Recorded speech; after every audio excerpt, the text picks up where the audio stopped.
Kamusta nga ba ang Freedcon T-Max S Pro? So today I will review it kung kamusta ba siya in terms of battery, performance, and ano pa yung mga ibang features. So nagamit ko ito 3 days ago.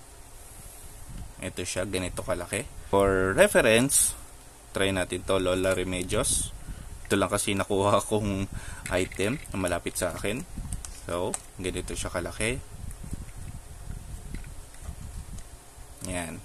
Okay. Volume down, volume up. Then, napipress ito for play and pause. And then, our power button. Ito, napipindot to. And then, dito isasaksak yung cord para sa ating earphone. And then, we have our battery outlet. Ito. Hindi siya Type-C.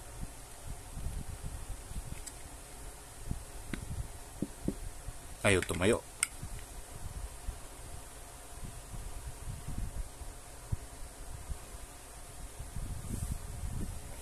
Pagka in-unbox natin na ito, syempre hindi na ito bago dahil ginamit ko na ito para for good review natin. Tapin natin ang meron. So we have our speaker.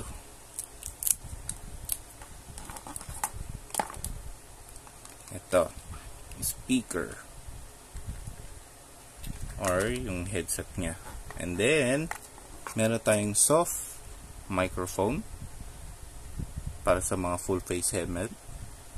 And then meron din tayong hard microphone para sa mga half face helmet. Meron tayong extra. So ito yung velcro niya. Then meron tayong isang extra kung sakaling nawala or nasira. And then yung clip. Yung pinagkakabitan nitong intercom nito, nasa helmet ko, nakakonect na siya.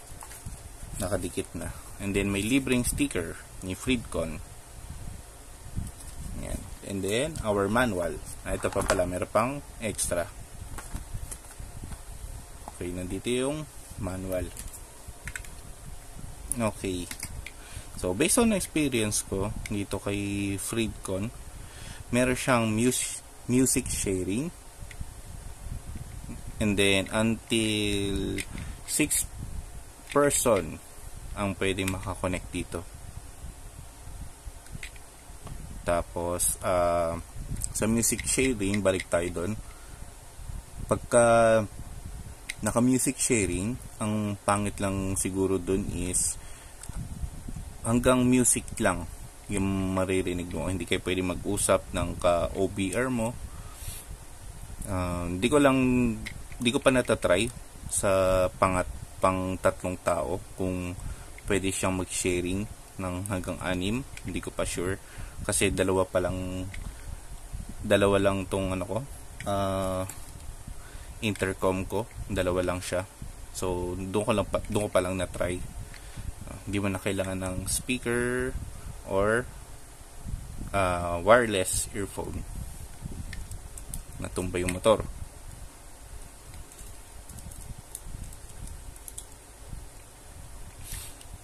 Battery life, hindi ko pa siya nasagad, pero nung ginamit ko siya fully charged,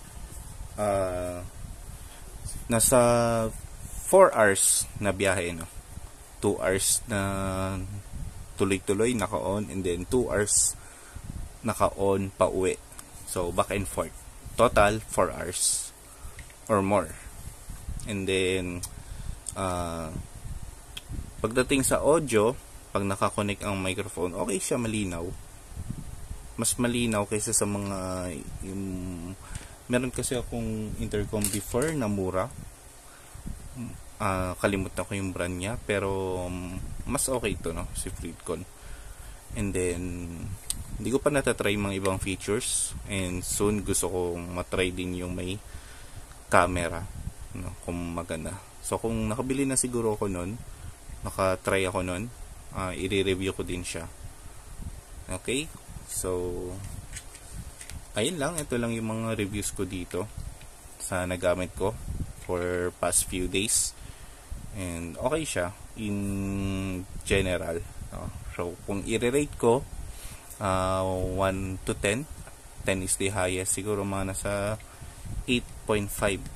Kasi gusto ko sana may music habang nag-uusap din, para hindi ganun ka-boring pa nagra-ride, especially sa long ride.